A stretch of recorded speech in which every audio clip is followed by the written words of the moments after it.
क्या महेंद्र सिंह धोनी के IPL career का ये आखिरी सीजन है? क्या महेंद्र सिंह धोनी और सीएसके अब एंड ऑफ एन एरा की तरफ बढ़ रहे हैं?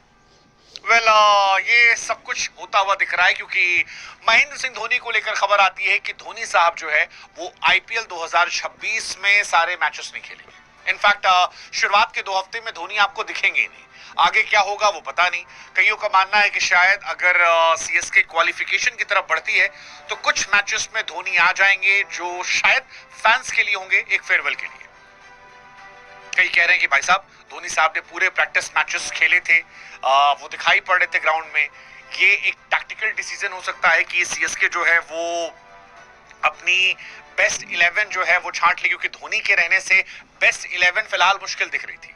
अगर धोनी खेलते हैं तो एक खिलाड़ी जो है वो थोड़ा प्रेशर लेके आ रहा था और इस साल सीएसके चाहती है कि वो जीत जाए।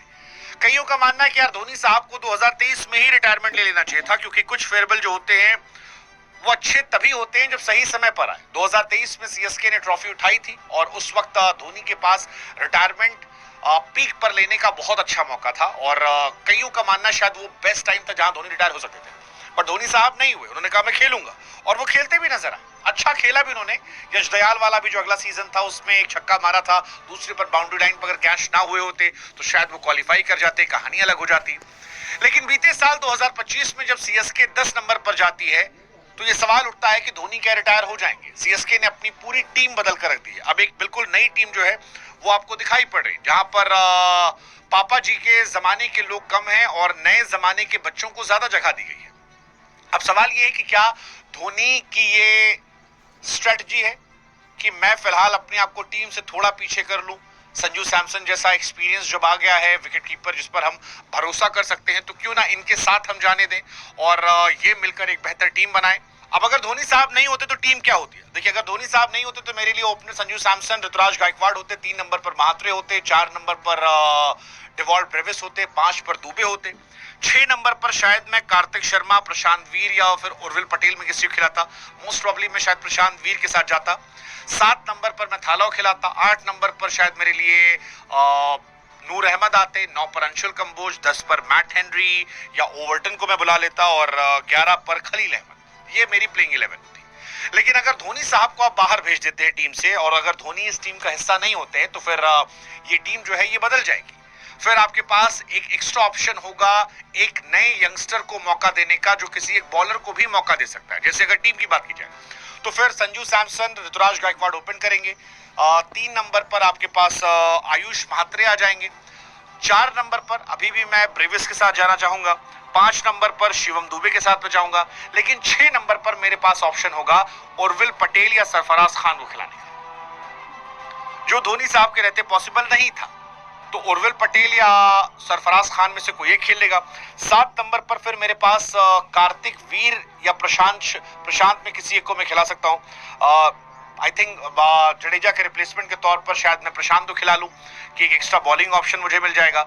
और उसके बाद फिर 8 नंबर पर आपके पास नूर अहमद आ गए। फिर आपके पास मुकेश चौधरी, अंशुल कंबोज, खलील, इनमें से कोई एक हो सकता है। एक किसी बॉलर को आप इम्पैक्ट प्लेयर के तौर पर भी ला सकते हैं।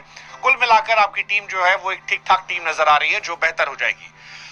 मेरे हिसाब से शायद यही स्ट्रेटेजी जो है सीएसके अपनाना चाहती है और धोनी साहब की जो सेहत की खबर है वो शायद इस बार प्लांट की गई है। ऐसा हो सकता है क्योंकि बहुत सारे सीएसके के फैंस का ये मानना है कि धोनी साहब ग्राउंड में फिट दिख रहे थे। कोई साइन नहीं था डिस्कम्फर्ट का, इंजरी का, वो खेल सकते थे। लेकिन एक लार्जर स्ट्रेटजी का हिस्सा हो सकता है और उस स्ट्रेटजी में धोनी साहब जो है वो शायद ब्रेक ले रहे हों। अब सवाल ये कि आपको क्या लगता है कि सीएसके जो है वो इस साल क्वालिफाई करेगी?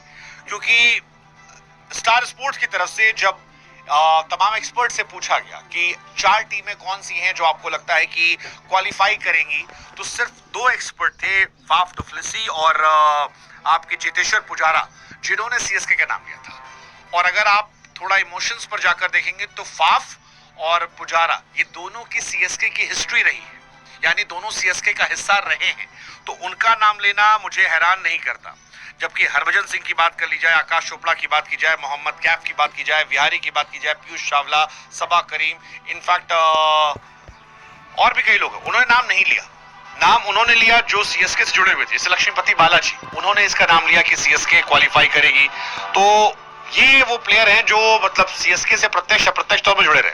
हालांकि मुझे पर्सनली लगता है कि सीएसके एक सॉलिड टीम है और संजू सैमसन के आने से ये टीम बहुत स्टेबल हो जाएगी। और ऋतुराज गायकवाड़ एक कंसिस्टेंट प्लेयर है, तो ये दो बहुत सॉलिड हो गए। 3 नंबर पर आपके पास एक सॉलिड प्लेयर है आयुष म्हात्रे, अगर आयुष फ्लॉप होते तो आप उर्विल पटेल को भी ऊपर ला सकते हो, तो ये भी सॉलिड है। 4 पर ब्रेविस बहुत तगड़े प्लेयर है, वर्ल्ड के one of the finest hitter है। 5 पर शिवम दुबे अभी करंट में लकी चार्म है और जबरदस्त प्लेयर है, मतलब ना उनका फेलियर होता है ना उनका लेग चलता है, वो उनकी एक अलग थ्योरी है।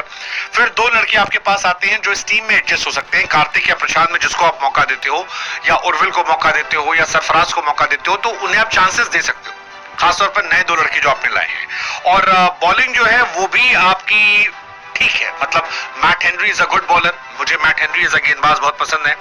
अंशुल कंबोज एक अच्छे बॉलर है, अच्छा उन्होंने किया है। खलील जो है वो भी बेहतर बॉलर है। मुकेश चौधरी, फिर आपके पास प्रशांत हो गए, फिर आपके पास नूर अहमद जैसा बॉलर है, आपके पास राहुल चहर है। So overall they have a decent bowling lineup also, but उनकी बैटिंग जो है वो बहुत सॉलिड है। हालांकि सीएसके के लिए ये एंड ऑफ एन एरा है, क्योंकि अब ना इस टीम में धोनी है, ना इस टीम में रैना है और ना इस टीम में जड्डू है। एक नए दौर की शुरुआत हुई। हालांकि संजू सैमसन के आने से इसकी पॉपुलैरिटी पर शायद उतना फर्क ना पड़े, बिकॉज संजू को भी आज के जमाने में बहुत लोग पसंद करते हैं और अभी सबसे हॉट टॉपिक वो है। ऐसे में शायद सीएसके की फैन फॉलोइंग कम ना हो, थाला आपको ग्राउंड पर दिखाई पड़े, but it's actually end of an era. What you think?